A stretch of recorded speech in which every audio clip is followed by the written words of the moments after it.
et que la conception de cette distinction entraîne dans l'être humain la conscience d'une transcendance et d'une immanence, si vous voulez, c'est-à-dire d'une altérité, de quelque chose d'autre. L'homme n'est pas seulement homme, comme l'a dit Pascal, l'homme passe infiniment l'homme.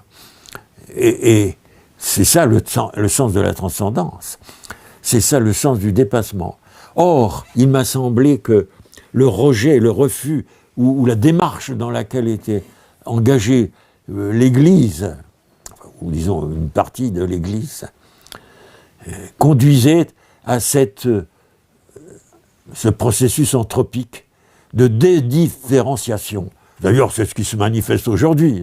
Je n'ai pas du tout renoncé à ce que j'ai dit là. Au fond, on dit aujourd'hui, c'est ce qu'on appelle l'humanisme, ou le transhumanisme. Enfin, je ne veux pas trop m'engager là-dedans, mais ce qui compte, quoi, c'est l'homme, et l'homme, c'est tout. Il n'y a pas ce rapport d'altérité radicale dans l'homme qui est le sens vécu et perçu de la transcendance, c'est-à-dire de ce qui nous dépasse, de cette sorte d'extranéité, comme disent certains philosophes, c'est-à-dire de quelque chose d'autre. Parce que extranéité, ça veut dire, c'est chez Hegel qu'on voit ça. Le hegelianisme, à cet égard, c'est réellement une philosophie où tout est réduit, n'est-ce pas, à une unité parfaite. Or, c'est la négation de l'altérité intrinsèque de l'être humain, c'est la mort de l'âme. Vous l'avez dit vous-même, vous le dites très bien, c'est la mort de l'âme, enfin de l'âme au sens le plus général, c'est la mort de l'homme. C'est la mort de l'homme. Il n'y a d'homme que par sens de cette transcendance, de ce dépassement, de cette altérité radicale. C'est ça qui nous fait vivre, c'est ça qui nous maintient debout.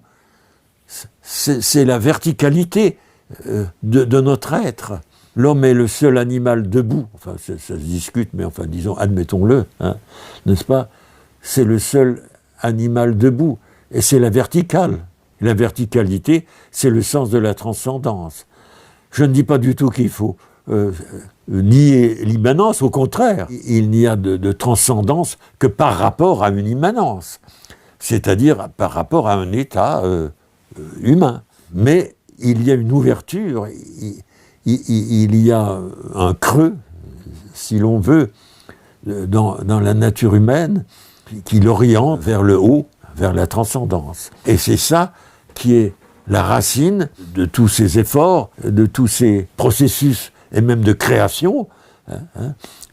C'est cela, c'est cette conscience de la transcendance ou de l'altérité. C'est ce que vous appelez aussi conscience religieuse dans votre ouvrage, c'est cette conscience de cette transcendance, ou vous entendez aussi autre chose par conscience religieuse? Enfin, je parle là de religion. La religion, c'est un phénomène social, c'est une réalité culturelle, sociale. Je ne veux pas dire que tous les hommes, quels qu'ils soient, doivent avoir conscience de la transcendance. Déjà, le terme, ils comprendront pas beaucoup ce que ça veut dire, et puis toutes les implications qu'il comporte non plus. Je ne veux pas reprocher, je ne veux pas demander aux hommes, à tous les hommes, et aux chrétiens d'une manière générale, aux 2,5 milliards de chrétiens, je ne veux pas leur demander d'avoir une philosophie de la transcendance. C'est le travail des penseurs, des intellectuels. Mais je dis que toute religion, et la religion catholique en particulier, ou